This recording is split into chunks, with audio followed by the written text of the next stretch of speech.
Hello दोस्तों, तो स्वागत है आप सभी का एक बार फिर से आपके अपने यूट्यूब चैनल जिसका नाम है यूपीएससी हिंदी मीडियम। तो आज मैं डिस्कस करने जा रहा हूँ ESZ मतलब इको सेंसिटिव जोन। तो ये इको सेंसिटिव जोन क्या होता है, आखिर ये कहाँ इसका उपयोग होता है और इसके उपयोग होने से क्या क्या लाभ है, क्या क्या नुकसान है, तो इन सभी चीज़ों को हम जो है तो इस वीडियो में हम डिस्कस करने वाले हैं।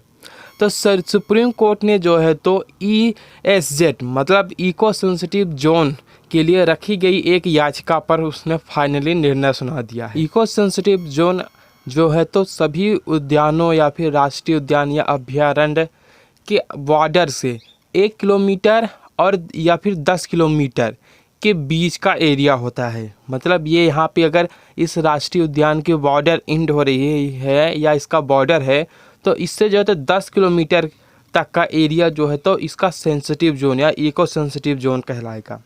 अब इको सेंसिटिव जोन जो है तो सभी राष्ट्रीय उद्यानों के लिए सेम नहीं हो सकती, क्योंकि कोई राष्ट्रीय उद्यान जो शहरों के बहुत ही नज़दीक होते हैं, ठीक है, बड़े बड़े शहरों के बहुत नज़दीक होते हैं।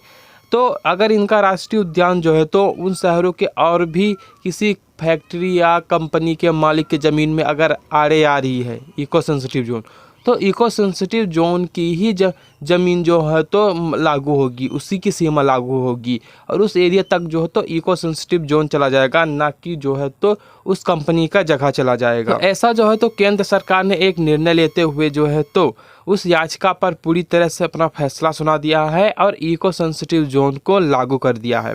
और ये जो है तो तमिलनाडु के नीलगिरी जिले में वन भूमि की सुरक्षा के लिए जो याचिका दायर की गई थी उसी पर ये जो है तो सुप्रीम कोर्ट का निर्णय है।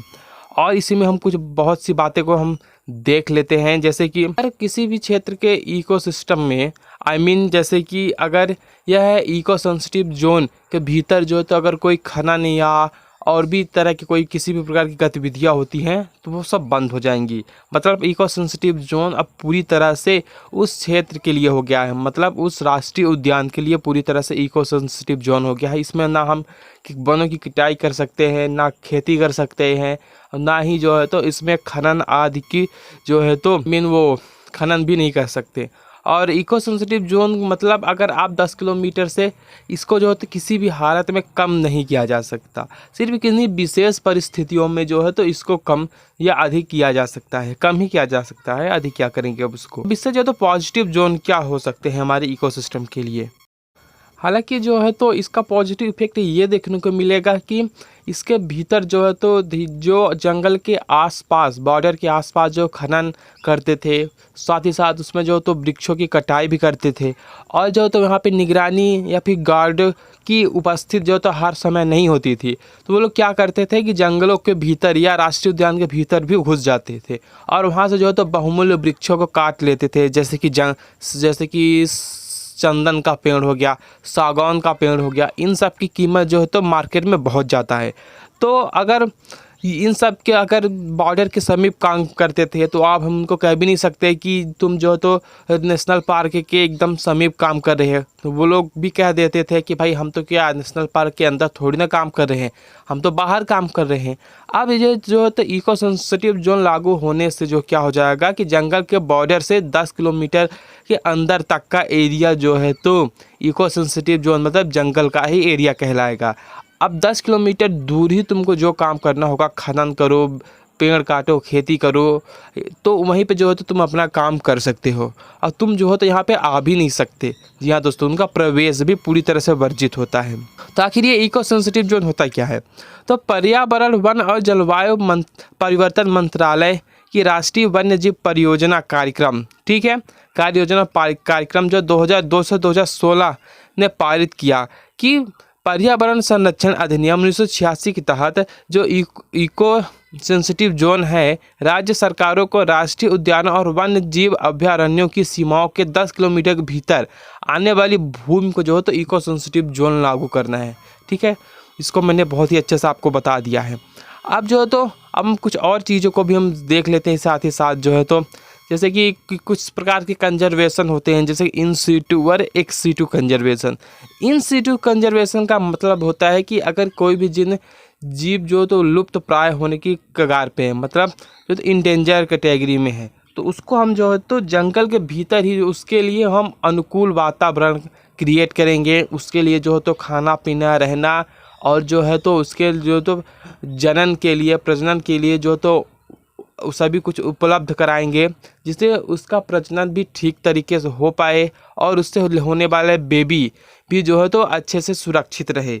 और इसी तरह जो तो उस जीव का जो है तो जब 10, 20 या 50 जो तो प्रजातियां वहीं पे उपलब्ध हो जाएंगी तो फिर उन जीवों को छोड़ दिया जाएगा। इससे वो जीव जो है तो कंजर्वेटिव जीव जोन में आ जाएंगे। लेकिन अब एक C2 का मतलब होता है कि उसी जीव को सेम वही सब चीज़ें मिलेंगी, लेकिन जो है तो जंगल से बाहर मिलेंगे, किसी उनके प्राइवेट सेक्टर में या गवर्नमेंट सेक्टर में, उनके जो है तो खुद के बनाए गए किसी एक क्षेत्र में। अब उनका जो क्षेत्र बनाया जाता है वो पूरी तरह से ऐसे जंगल की तरह होता है, उसको हम मिनी जंगल भी बोल सकते हैं। वहाँ पे जो है तो उनके लिए सभी प्रकार की सुविधाएं उपस्थित होती हैं, उनके कूदने के लिए, दौड़ने के लिए, भागने के लिए, चढ़ने के लिए, ठीक है। वहाँ पे सब कुछ ऐसा बनाया जाता है कि उनको एकदम जंगल जैसा फील होगा। और वहाँ पे जो तो मेडिकल वाल की टीम भी जो तो प्रेजेंट रहती है, जो उस जानवर को बार बार जो है तो उनकी तबीयत को देखेगी, उनकी टेम्परेचर को जो है तो देखेगी और जो तो उनके जो तो अच्छे से जो है तो उनका प्रजनन करवाएगी, ठीक है। उनके खाने पीने में पूरी तरह से उनको स्वस्थ खाना पीना दिया जाएगा। इससे क्या होगा कि उस जीव के अंदर कोई किसी भी प्रकार का रोग नहीं आएगा। जब उस जीव के अंदर रोग नहीं आएगा तो उससे लेने वाली संतानों के भीतर भी किसी भी प्रकार का रोग नहीं होगा। इससे क्या होगा कि वो जीव जो है तो पूरी तरह से स्वच्छ बच्चे का जन्म देगा। इससे उस जीव का जो है तो विकास भी पूरी तरह से होगा। जी हाँ दोस्तों, तो ये रहा एक छोटा सा आर्टिकल। तो मिलते हैं आप सभी से अगले वीडियो में, तब तक के लिए bye and don't forget to like and subscribe my channel. जय हिंद, जय भारत।